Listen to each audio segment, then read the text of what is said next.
जिससे संबंधित 2017 का प्रश्न पत्र हमारे पास अवेलेबल है, उसे हम लगाते हुए चलेंगे और डिटेल करते हुए चलेंगे, ताकि आगामी कोई भी एग्जाम आए उससे संबंधित सारे प्रश्न आपसे बन जाए। तो देखते हैं पहला जो प्रश्न, कौन सी रेखा अंतर्राष्ट्रीय तिथि रेखा कहलाती है? इंग्लिश में इसको इंटरनेशनल डेट लाइन कहते हैं, IDL। देखिए, जो पृथ्वी में देशांतर रेखाएं होती है 360, उनमें से जो मध्य की रेखा होती है 180 डिग्री, उसे हम कहते हैं इंटरनेशनल डेट लाइन। तो इंटरनेशनल जो डेट लाइन है वो 180 डिग्री होती है। ये भी याद रखिए कि पृथ्वी में 360 देशांतर रेखाएं होती है। इससे संबंधित एक और महत्वपूर्ण प्रश्न बन के आता है हमारे छत्तीसगढ़ से संबंधित, जो कि IST है, इंडियन स्टैंडर्ड टाइम या इंडियन स्टेट टाइम भी उसको बोलते हैं, जो कि 82.5 अंश में खींची हुई है, जो भारत के इलाहाबाद के नैनी से होते हुए हमारे छत्तीसगढ़ से होकर गुजरती है। देखिए, छत्तीसगढ़ के टोटल 7 जो डिस्ट्रिक्ट है उससे होकर गुजरती है, जिसका नाम इस प्रकार है। देखिए, क्रम वाइज याद रखेंगे। सबसे पहले सूरजपुर में प्रवेश करती है, फिर कोरिया, कोरबा, फिर जांजगीर चांपा, बलौदाबाजार, महासमुंद, गरियाबंद, टोटल 7 जिलों से होकर जाती है। तो बढ़ते हैं अगले प्रश्न की ओर। अगला प्रश्न जो है, किस राज्य में भ्रष्टाचार नियंत्रण अधिनियम के अंतर्गत मंत्रियों के विरुद्ध अभियोजन की स्वीकृति कौन देता है? देखिए, किसी राज्य से पूछा है तो राज्य संबंधी जो भी कानून है उसको राज्यपाल देखता है। अगर केंद्र संबंधी होगा तो वहाँ पे राष्ट्रपति होगा, और राज्य संबंधी अगर कुछ आता है तो उसमें राज्यपाल। देखिए, हर प्रश्न में नहीं आएगा, लेकिन यहाँ पे जब अल्टरनेटिव देखते हैं, राष्ट्रपति का अल्टरनेटिव, तो राज्य में राज्यपाल होता है। अगला जो प्रश्न उसकी ओर बढ़ते हैं। वर्ष 2001 से 2011 की अवधि में भारत की जनसंख्या की औसत वार्षिक वृद्धि दर क्या थी? तो 1.64% थी। अगला जो प्रश्न है, प्रेयरी प्रदेश फसल किसकी खेती के लिए प्रसिद्ध है? तो गेहूं की खेती के लिए प्रसिद्ध है। देखिए, फसल संबंधी अगर आपको कोई वीडियो चाहिए होगा तो कमेंट सेक्शन में बता देंगे, तो जितने भी फसल है उसकी डिटेल वीडियो आपके पास पहुंच जाएगी। देखते हैं अगला प्रश्न क्या है। प्रसिद्ध गायत्री मंत्र निम्नलिखित में से किस वेद से संकलित है? तो ये जो है ऋग्वेद से संकलित है। इससे संबंधित और भी महत्वपूर्ण फैक्ट आप थोड़ा सा जान लीजिए। तो महत्वपूर्ण जो फैक्ट है, जो गायत्री मंत्र है वो ऋग्वेद के तीसरे मंडल से लिया गया है। इसको याद रखेंगे कि तीसरे मंडल से लिया गया है, जो 7वें सूक्त का 10वां मंत्र है। ये भी महत्वपूर्ण फैक्ट है आपके याद रखने लायक, जो कि परीक्षाओं में पूछा जाता है। अगला प्रश्न देखते हैं, निर्धनता किस प्रकार की समस्या है? देखिए, निर्धनता जो है बहुआयामी समस्या है, जो कि हर क्षेत्र को प्रभावित करती है, जैसे कि सामाजिक, आर्थिक, सारी समस्याओं को प्रभावित करती है जो निर्धनता है। बढ़ते हैं अगले प्रश्न की ओर। अगला प्रश्न जो है, विटामिन जो रक्त स्कंदन में थक्का जमने के लिए उत्तरदायी है। स्कंदन या थक्का जमना दोनों एक ही होता है।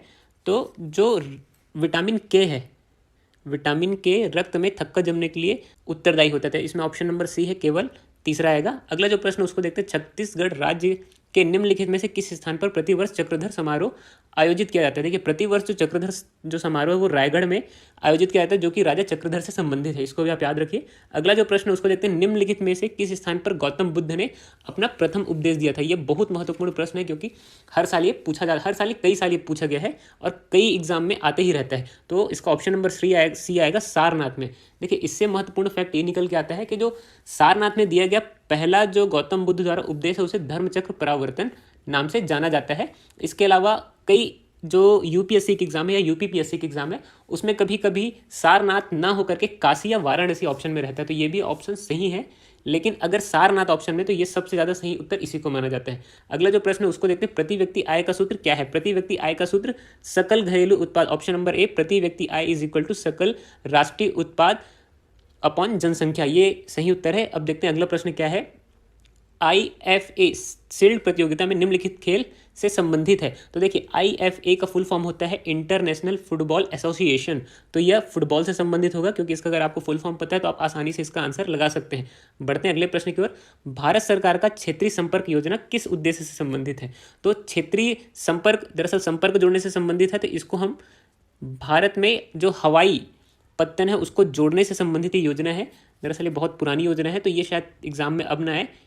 ये करंट अफेयर से संबंधित प्रश्न था। अगला जो प्रश्न उसको देखते हैं, जननांगी संक्रमण की कौन सी अवस्था जनसंख्या में तीव्र वृद्धि को बताती है? तो जो जननांगी संक्रमण है वो जनसंख्या से संबंधित है, तो इसमें ऑप्शन नंबर 2 आएगा, द्वितीय अवस्था जो है जनसंख्या की तीव्र वृद्धि को बताती है। अगला जो प्रश्न उसको देखते हैं, ऊष्मा के विषय में सही कथन कौन सा है? तो ऊष्मा के संबंध में कथन को पूछ रहा है। तो इसमें देखते ऊष्मा ऊर्जा का एक रूप है, हाँ एकदम सही है। अगला जो है, ऊष्मा विद्युत चुंबकीय विकिरण का एक प्रकार है? नहीं, विद्युत चुंबकीय विकिरण का एक प्रकार नहीं है। ऊष्मा कृष्ण वस्तु द्वारा अवशोषित होती है। कृष्ण वस्तु यानी काले वस्तु द्वारा अवशोषित होती है, एकदम सही है ऊष्मा, क्योंकि काले वस्तु जो है जल्दी गर्म हो जाते हैं। या जितने भी डार्क वस्तु होते हैं। अगला जो है द्रवों में ऊष्मा का संचालन प्रवाहित होता है। देखिए यहाँ पे अगर द्रव्यो रहता, अगर कोई मेटल वेटल दिया होता तो अलग बात है, लेकिन द्रवो दिया तो ये भी ऑप्शन गलत होगा। तो इसमें पहला और तीसरा, देखिए यहाँ पर मैंने जो है ऑप्शन नहीं लिया है, लेकिन यहाँ पे पहला और तीसरा जिस ऑप्शन में रहता है वो एकदम सही होता है। अगला प्रश्न उसको देखते हैं, किन चट्टान में प्राथमिक चट्टान कहा जाता है? तो आग्नेय चट्टान को प्राथमिक चट्टान कहा जाता है, जो कि लावा से बनती है। इस प्रकार की जो चट्टानें होती है प्राथमिक चट्टान कहलाती है। अगला प्रश्न उसको देखते हैं, कौन सा बैंक भारत का केंद्रीय बैंक है?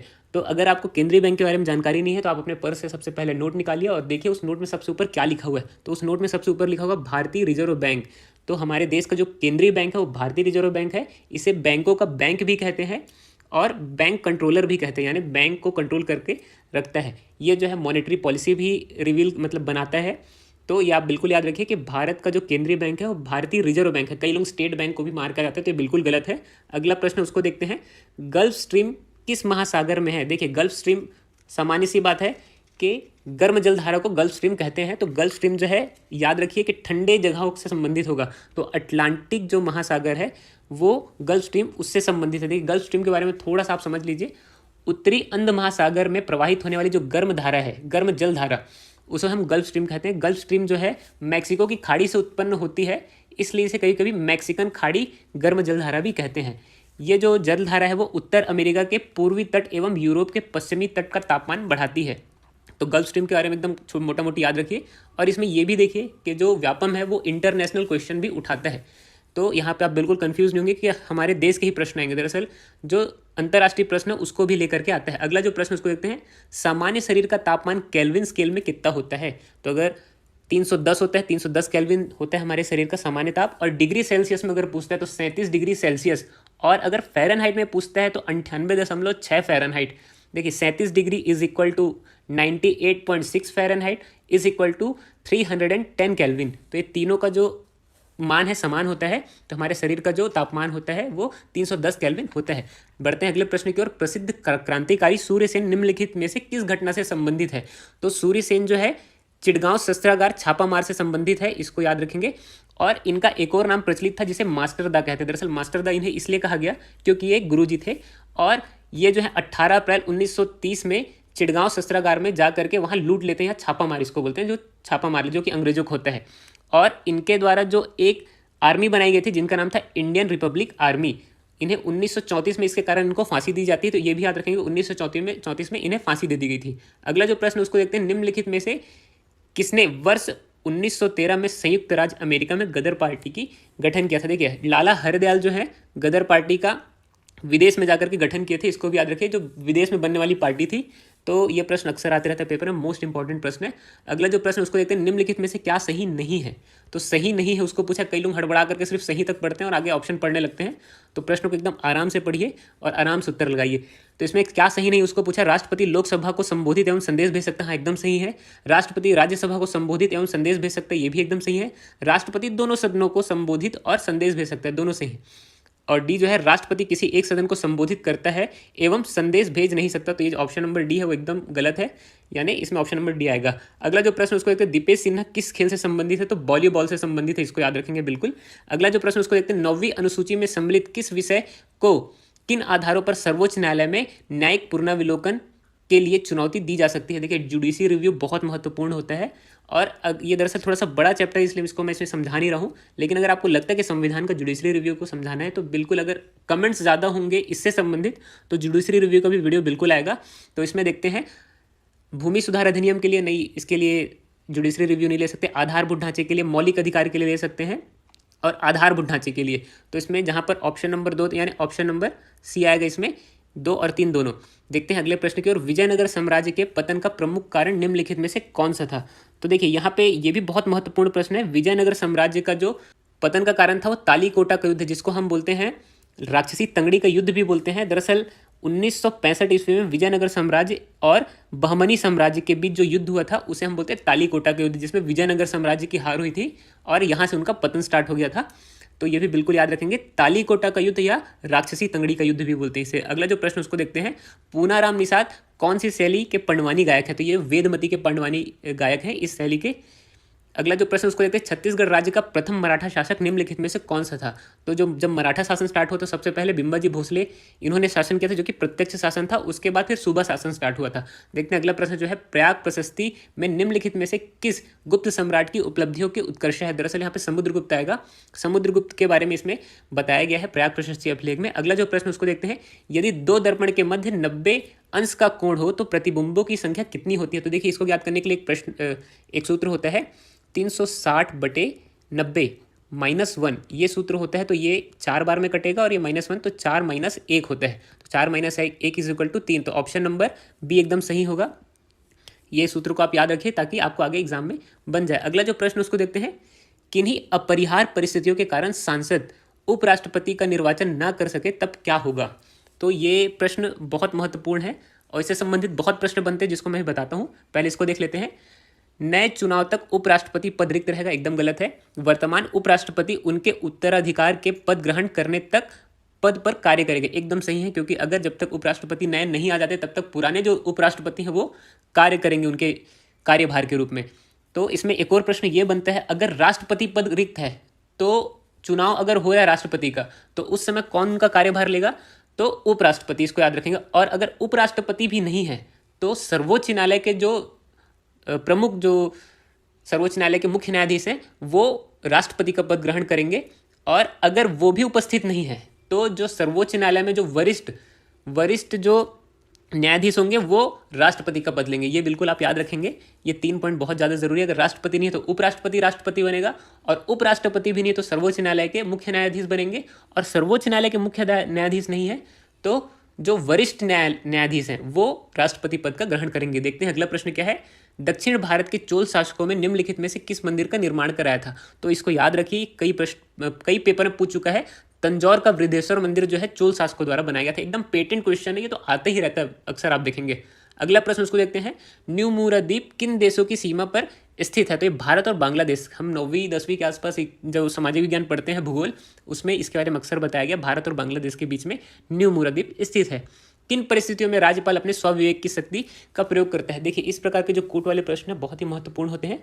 तो उसको देखते हैं। संवैधानिक संकट के लिए परामर्श देने के लिए, बिल्कुल सही है। मंत्रिमंडल की नियुक्ति के लिए, नई मंत्रिमंडल की नियुक्ति दरअसल प्रधानमंत्री करता है। विभागों का बंटवारा भी प्रधानमंत्री करते हैं।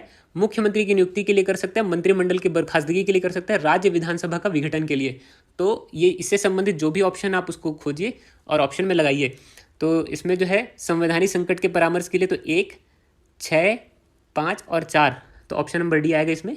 ये बिल्कुल सही है। अगला जो प्रश्न उसको देखते हैं, वाणिज्यिकी और औद्योगिकी एकाधिकार गुट और न्याय व्यापार संघ औद्योगिकी एवं श्रम विवाद विषय संविधान की किस सूची से सम्मिलित किए गए हैं। तो देखिए, एक चीज़ मैं आपको बेसिक बता देता हूँ। संविधान में 3 सूची बताई गई है, संघ सूची, राज्य सूची और संवर्ती सूची। संघ सूची में टोटल 98 विषय है, राज्य सूची में 61 विषय और संवर्ती में 52 विषय। तो ये होता क्या है समझ लीजिए। संघ सूची ऐसी सूची जिसमें केंद्र नियम एवं कानून बनाता है, राज्य सूची में राज्य सरकार कानून और नियम बनाती है, और संवर्ती सूची ऐसी सूची जिसमें राज्य और केंद्र दोनों नियम बना सकते हैं। तो ये जो प्रश्न है वो संवर्ती सूची के विषय है, इसको भी आप बिल्कुल याद रखिए। एक बार फिर रिपीट कर देता हूँ। संघ सूची में 98 विषय है, राज्य सूची में 61 और संवर्ती सूची में 52 विषय हैं। ये बहुत महत्वपूर्ण प्रश्न है। ये वाले प्रश्न भी कई बार आ चुके हैं। अगला जो प्रश्न उसको देखते हैं, निम्नलिखित में किनके बीच हल्दी घाटी का प्रसिद्ध युद्ध लड़ा गया। तो महाराणा प्रताप और मान सिंह के बीच में लड़ा गया था, ये बिल्कुल याद रखिए। लेकिन इससे अगर घुमा करके पूछा जाता है तो यहाँ पर अगर राणा प्रताप और मुगल सम्राट अकबर ये आता है तो ये भी ऑप्शन एकदम सही होगा, क्योंकि जो मान सिंह थे वो अकबर की अगुवाई में यहाँ अकबर की तरफ से अगुवाई करके यहाँ लड़ने आए थे हल्दी घाटी का युद्ध। तो हल्दी घाटी का युद्ध 1576 में हुआ था, इसको याद रखिए। और महाराणा प्रताप और मान सिंह के बीच में लड़ा गया था। लेकिन ये चीज़ याद रखिए कि मुगल सम्राट की तरफ से हिंदू राजा लड़ने के लिए आए थे, इससे भी प्रश्न बनता है। अगला जो प्रश्न उसको देखते हैं, सामाजिक विकास से किसका संबंध है। देखिए, सामाजिक का जो विकास है वो शिक्षा की गुणवत्ता से संबंधित होता है, इसको याद रखिए। अगर शिक्षित होंगे लोग तो समाज का बहुत विकास होता है। तो ये बेसिक सी बात है, इसको बताने की जरूरत नहीं है। विश्व की सबसे लंबी भ्रंश घाटी कहाँ स्थित है। तो विश्व की सबसे लंबी जो भ्रंश घाटी है वो पूर्वी अफ्रीका में है, इसको याद रखिए। अगला जो प्रश्न उसको देखते हैं, हिंदू कैलेंडर के निम्नलिखित में से किस माह की पूर्णिमा को छत्तीसगढ़ राज्य में प्रतिवर्ष राजिम कुंभ कल्प का प्रारंभ हुआ। तो ये भी महत्वपूर्ण प्रश्न है, जिसको याद रखिए। माघ पूर्णिमा में। अगला जो प्रश्न है, यदि लोकसभा किसी एक मंत्री के विरुद्ध प्रस्ताव पारित कर देती है तो क्या होगा? तो याद रखिए कि मंत्री परिषद जो है भंग हो जाएगी। लोकसभा क्योंकि बहुमत से अगर पारित करता है तो लोग जो मंत्री परिषद है वो भंग हो जाती है। विश्व की सबसे लंबी भ्रंश घाटी, ये प्रश्न भी रिपीट हो चुका है। तो देखते हैं अगला प्रश्न क्या है। 26 जून 1975 को घोषित आंतरिक आपात के संदर्भ में निम्नलिखित घटनाओं को क्रम में रखिए। तो अगर आपको नहीं पता है कि 26 जून 1975 में क्या था तो मैं बता देता हूँ। 26 जून 1975 में आपातकाल है वो लगा था जो कि श्रीमती इंदिरा गांधी के द्वारा लगाया गया था। लगता तो राष्ट्रपति के द्वारा है, लेकिन इंदिरा गांधी जी ने अपनी शक्तियों का गलत इस्तेमाल करते हुए आपातकाल लगाया था। और इससे संबंधित एक और है कि आयरन लेडी के नाम से इंदिरा गांधी जी फेमस है, ये भी याद रखिए।